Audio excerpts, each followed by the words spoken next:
علیہ وسلم نے جہاں مختلف صحابہ کرام کے بارے میں فرمایا ارحم امتی بامتی ابو بکر، میری امت کا سب سے زیادہ رحیم اور کریم ابو بکر صدیق ہے، میرے محبوب نے عمر کے بارے میں فرمایا واشدہم فی امر اللہ عمر سب سے زیادہ سخت ہے، میرے محبوب نے عثمان کے بارے میں فرمایا اصدقہم حیاء عثمان، سب سے زیادہ حیا والے عثمان بن عفان ہیں، اور حضرت علی رضی اللہ تعالی عنہ کے بارے میں فرمایا وَأَقْضَاهُمْ علی فیصلوں کے اندر سب سے آگے بڑھنے والے۔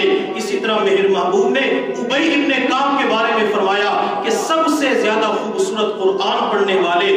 ابو عبیدہ بن جراح کے بارے میں فرمایا کہ میری امت کا امین ابو عبیدہ بن جراح ہے، اور جب معاویہ رضی اللہ تعالی عنہ کی باری آتی ہے تو میرے محبوب صلی اللہ علیہ وسلم نے فرمایا اجودہم واحلمہم معاویہ، میری امت کے اندر سب سے زیادہ علم کی صفت رکھنے والے معاویہ ہیں۔ میرے محبوب نے اس بات کے اوپر مہر لگا دی کہ سب سے زیادہ جو علم پایا جاتا ہے، برداشت کا مادہ پایا جاتا ہے، دوسروں کی غلطیوں سے درگزر پایا جاتا ہے، وہ امیر معاویہ رضی اللہ تعالی عنہ کے اندر زیادہ پایا جاتا ہے۔ میرے محبوب صلی اللہ علیہ وسلم نے حضرت امیر معاویہ رضی اللہ تعالی عنہ کو دعائیں دی ہیں۔ میرے محبوب صلی اللہ علیہ وسلم نے دعا دی اے اللہ معاویہ کو ہادی بنا، معاویہ کو مہدی بنا، اللہ معاویہ کے ذریعے لوگوں کو ہدایت نصیب فرما۔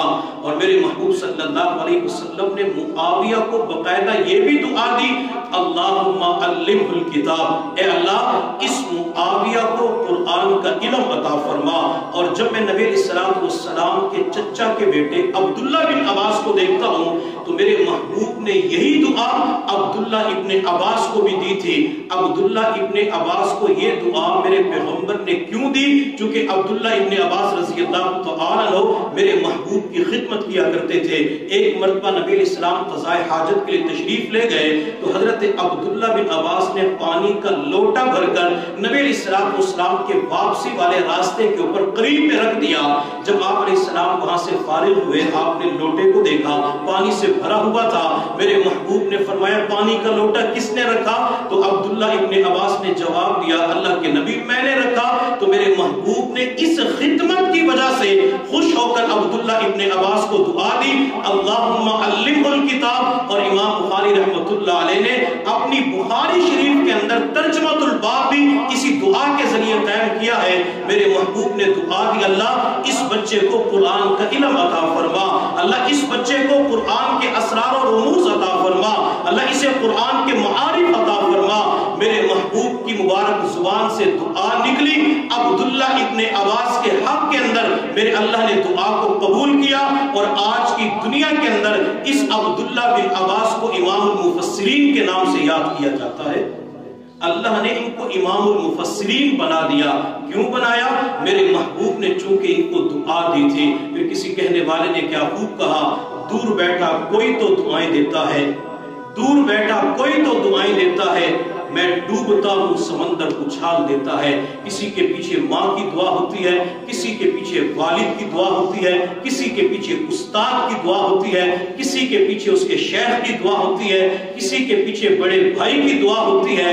اس لیے دنیا کے اندر ہمیں بھی دوسروں سے دعائیں لینی چاہیے۔ ایک ہوتے دعا کروانا اور دوسرا ہے دعا لینا۔ اگر ہم بڑوں کی ایسی خدمت کریں، بڑوں کے دل کو خوش کریں کہ ان کے دل سے دعا نکلے، جب دل سے دعا نکلے گی اللہ تعالیٰ اس کو ضرور قبول فرمائیں گے۔ حضرت امیر معاویہ رضی اللہ تعالیٰ عنہ کے بارے میں ایک حدیث بیان کی جاتی ہے کہ نبی علیہ السلام نے ارشاد فرمایا تم معاویہ کو جب بھی میرے منبر کے اوپر دیکھو تو اس کو قتل کر دینا۔ اب یہ حدیث نبی علیہ السلام نے ارشاد فرمائی اور حدیث ٹھیک بھی ہے۔ تو نبی علیہ السلام نے معاویہ کے بارے میں فرمایا کہ معاویہ کو جب بھی میرے منبر کے اوپر دیکھو اسے قتل کر دینا۔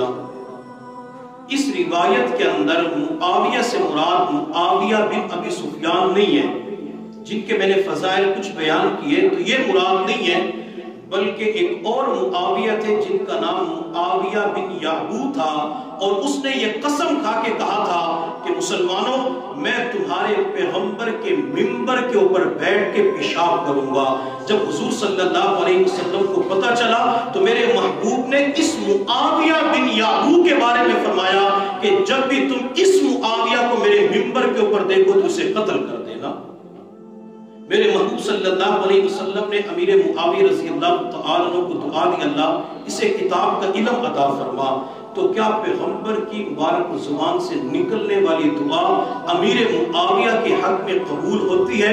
جی ہاں، اللہ تعالیٰ اس دعا کو معاویہ کے حق میں قبول فرماتے ہیں۔ حضرت امیر معاویہ رضی اللہ تعالیٰ عنہ کا دور حکومت تھا، کسی عیسائی پادری نے آپ کے پاس خط لکھا۔ جب وہ خط حضرت معاویہ رضی اللہ تعالیٰ عنہ کے پاس پہنچا تو حضرت معاویہ رضی اللہ تعالیٰ عنہ نے کسی شخص سے کہا کہ اس خط کو پڑھ کے سناؤ۔ جب اس شخص نے خط کو کھولا تو اس کے اندر چند سوالات لکھے ہوئے تھے۔ پہلا سوال، معاویہ وہ کون سی چیز ہے جو زمین سے نہیں ہے بلکہ جنت سے آئی ہے؟ حضرت امیر معاویہ رضی اللہ تعالیٰ عنہ کے سامنے جب یہ سوال آیا تو حضرت معاویہ رضی اللہ تعالیٰ عنہ نے شخص کو بلا کے فرمایا کہ لکھو، اس سے مراد حجر اسود ہے جو اللہ نے حضرت آدم علیہ السلام کو بیت اللہ کی تعمیر کے وقت یہ پتھر عطا فرمایا، اور اللہ نے فرمایا آدم اس پتھر کو بیت اللہ کے کونے کے اندر نصب کر دو۔ حضرت آدم علیہ السلام نے اس پتھر کو بیت اللہ کے کونے کے اندر نصب کر دیا۔ اب یہ پتھر زمین سے تو نہیں تھا بلکہ اللہ تعالیٰ نے جنت سے یہ پتھر عطا فرمایا تھا۔ دوسرا سوال، معاویہ وہ کون سا پانی ہے جو نہ تو زمین سے نکلا نہ آسمان سے برسا، لیکن اس پانی کو دنیا کے تمام پانیوں کے اوپر فضیلت اور عظمت ہے؟ حضرت امیر معاویہ رضی اللہ تعالی عنہ نے فرمایا کہ لکھو، وہ پانی جو نہ تو زمین سے نکلا نہ آسمان سے برسا، یہ وہ پانی ہے جو میرے محبوب کی مبارک انگلیوں سے نکلا ہے۔ جو پانی میرے محبوب کی مبارک انگلیوں سے جاری ہوا، اس پانی کو دنیا کے تمام پانیوں کے اوپر فضیلت حاصل ہے۔ اب نہ تو یہ زمین سے نکلا نہ آسمان سے برسا، اب پیغمبر کی مبارک انگلیوں سے پانی کیسے جاری ہوا؟ میرے محبوب صلی اللہ علیہ وسلم ایک جہاد کے سفر پہ تشریف لے جا رہے تھے تو راستے کے اندر پانی ختم ہو گیا۔ حضرات صحابہ کرام نے عرض کہ اللہ کے نبی، شدت کی پیاس لگی ہوئی ہے، وضو بھی کرنا ہے، نماز کا وقت ختم ہونے والا ہے، پانی نہیں ہے۔ تو میرے محبوب نے فرمایا قافلے کے اندر پانی تلاش کرو۔ جب قافلے کے اندر پانی تلاش کیا گیا تو ایک پیالے کے اندر تھوڑا سا پانی مل گیا۔ وہ پیالہ اتنا چھوٹا تھا، نبی علیہ السلام اپنے دائیں ہاتھ کی 5 انگلیاں پھیلا نہیں سکتے تھے۔ میرے محبوب نے 5 انگلیوں کو یوں جمع فرمایا اور اس پیالے کے اندر رکھ دی۔ حضرت جابر رضی اللہ تعالیٰ عنہ فرماتے ہیں میں اپنی گناہگار آنکھوں سے دیکھ رہا تھا، اللہ نے محبوب کی 5 انگلیوں سے پانی کے 5 چشمے جاری فرما دیے۔ اللہ نے محبوب کی مبارک انگلیوں سے پانی کو جاری فرما دیا۔ تو حضرت امیر معاویہ رضی اللہ تعالیٰ عنہ نے فرمایا جو پانی پیغمبر کی مبارک انگلیوں سے نکلا ہے، یہ پانی دنیا کے تمام پانیوں کے اوپر فضیلت رکھتا ہے۔ تیسرا سوال، معاویہ وہ کون سی 5 چیزیں ہیں جن کا نہ تو والد ہے نہ ماں ہے، نہ وہ ماں کے رحم سے نکلے نہ والد کی پیٹھ سے نکلے، لیکن زمین کے اوپر چلتی پھرتی رہی؟ حضرت معاویہ رضی اللہ تعالی عنہ نے فرمایا کہ یہاں پہ لکھو، نمبر 1 حضرت آدم علیہ السلام جن کی نہ والدہ ہے نہ والد ہے۔ دوسرا حضرت اما حوا علیہ السلام جن کے نہ والد ہے نہ والدہ ہے، چونکہ حضرت آدم علیہ السلام کی پسلی سے پیدا ہوتی ہے۔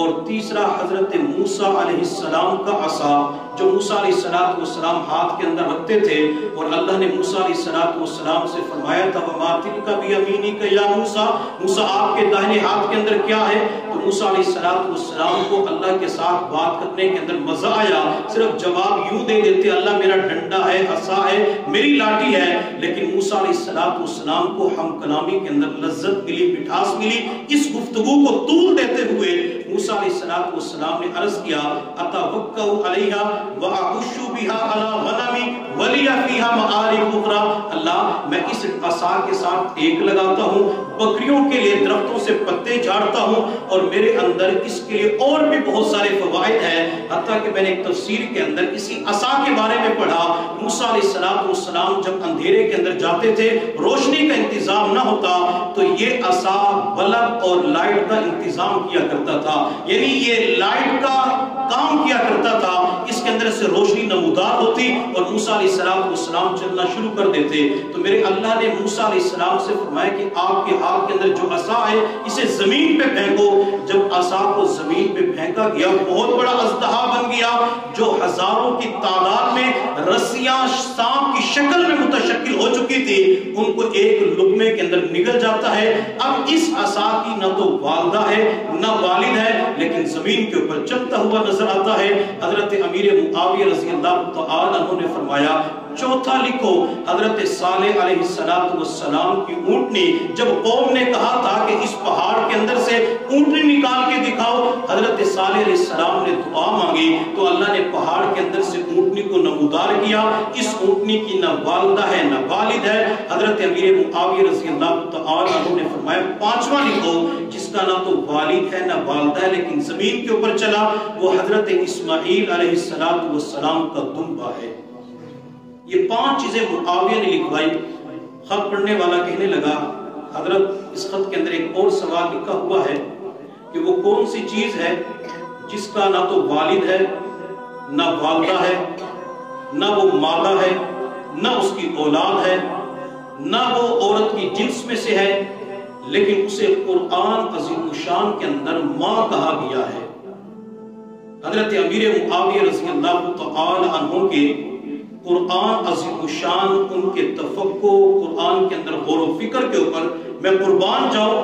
حضرت امیر معاویہ رضی اللہ تعالی عنہ نے فرمایا کہ تم اس خط کے اندر لکھو وَلِتُنذِرَ أُمَّ الْقُرَىٰ۔ اللہ رب العزت نے مکہ مکرمہ کے بارے میں فرمایا کہ یہ بستیوں کی ماں ہے۔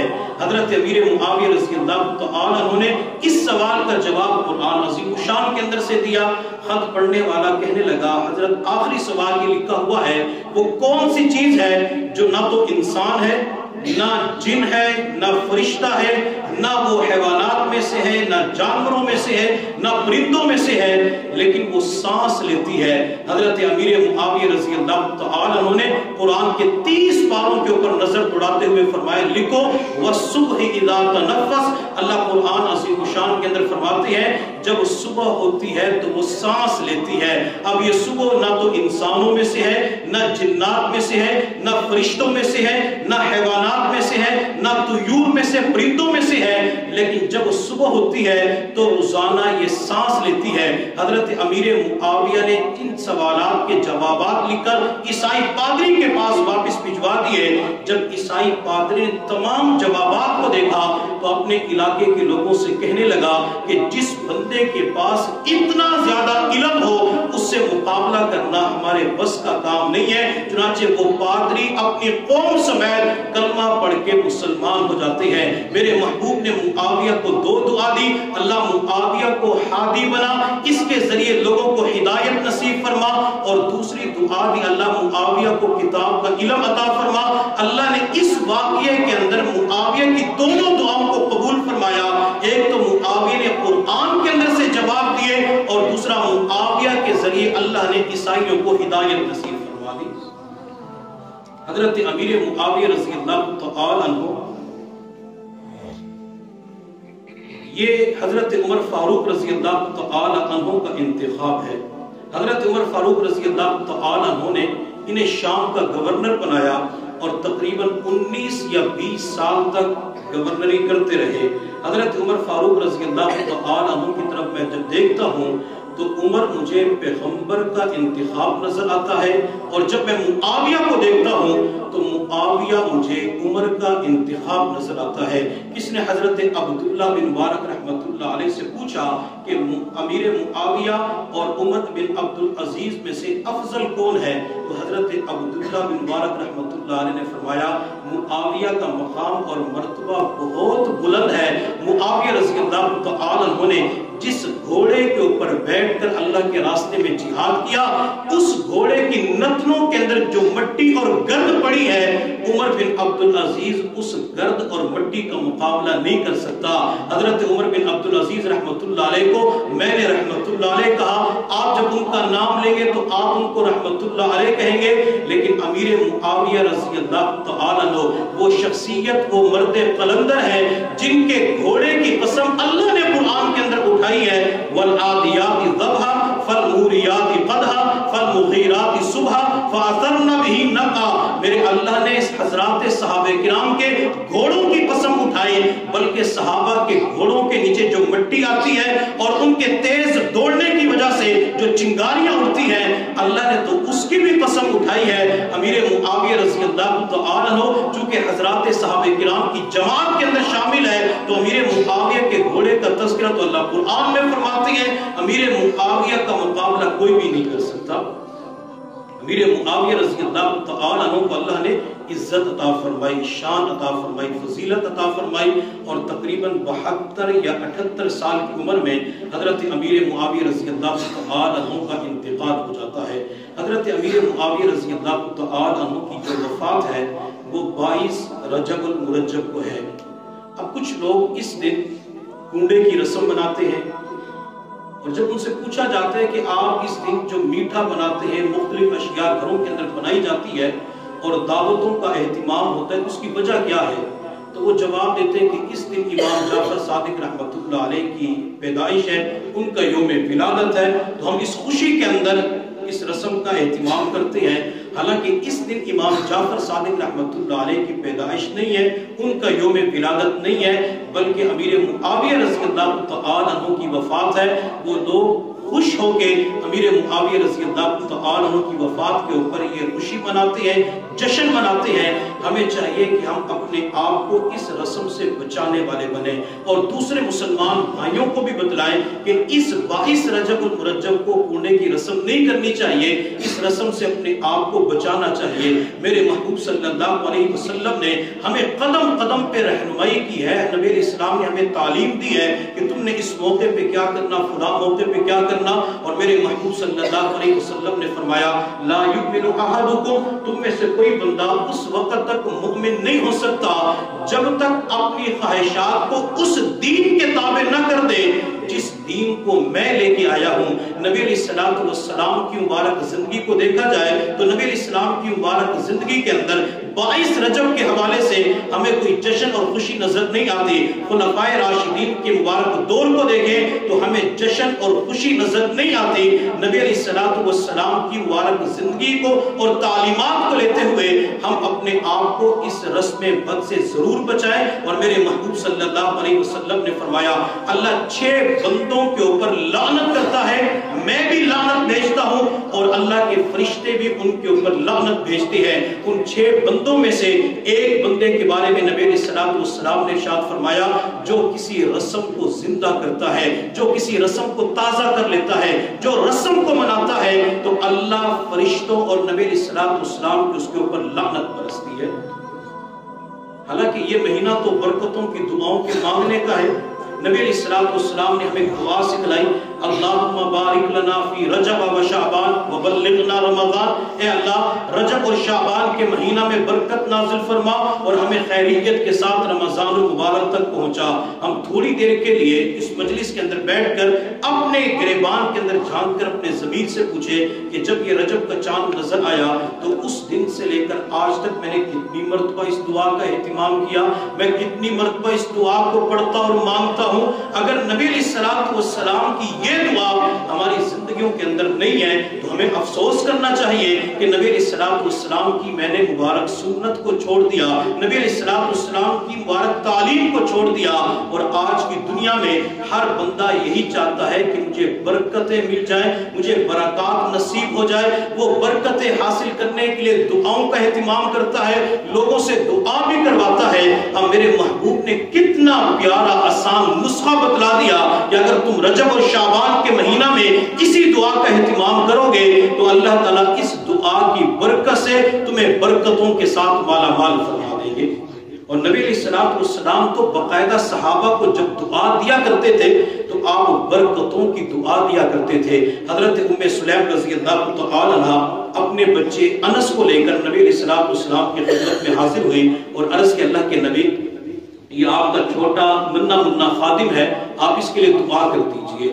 حضرت انس نے میرے محبوب کی 10 سال تک خدمت کی ہے۔ جب ماں نے کہا اللہ کے نبی میرے بیٹے کے لیے دعا کر دیجئے، اپنے خادم کے لیے دعا کر دیجئے، تو میرے محبوب صلی اللہ علیہ وسلم نے بچے انس کو 3 دعائیں دی۔ اللہ انس کی زندگی کے اندر برکت پیدا فرما، انس کی اولاد میں برکت پیدا فرما، اللہ انس کے مال کے اندر برکت پیدا فرما۔ میرے محبوب نے تینوں دعائیں برکتوں والی دی ہے۔ اللہ اس کی صحت کے اندر، مال کے اندر، اولاد کے اندر برکت پیدا فرما۔ پھر میرے محبوب کی دعا کیسے قبول ہوئی؟ اللہ نے انس کی اولاد کے اندر اتنی برکت نازل فرمائی، حضرت انس رضی اللہ تعالی عنہ کو میرے اللہ نے تقریباً 150 بچے عطا فرمائے۔ آپ کے بیٹے، پوتے، پڑپوتے، نواسے، نواسیاں، یہ اللہ نے 150 کے قریب آپ کو عطا فرمائی۔ اور اللہ نے پھر انس کو مال کتنا دیا؟ حضرت انس رضی اللہ تعالی عنہ کے پاس جو سونا ہوتا تھا، اس سونے کو کلہاڑے کے ذریعے توڑا جاتا تھا۔ یہ نبی علیہ السلام کی دعا کی برکت تھی جو اللہ نے ہر چیز کے اندر برکت نازل فرما دی۔ تو ہمیں چاہیے کہ خود اپنے لیے بھی دعا کریں اور دوسروں کے لیے برکت کی دعا کیا کریں، اور رسم بد سے اپنے آپ کو ضرور بچائیں۔ بلکہ یہ جو 22 کی رجب کنڈے والی، اس سے بھی اعتراض کریں، اجتناب کریں، اور دوسرے اپنے مسلمان بھائیوں کو، رشتہ داروں کو بتلائیں کہ اس دن یہ رسم نہیں منانی ہوتی۔ اللہ رب العزت کی بارگاہ میں دعا ہے اللہ تعالی ہم سب کو بدعات اور رسومات سے محفوظ فرمائے۔ وآخر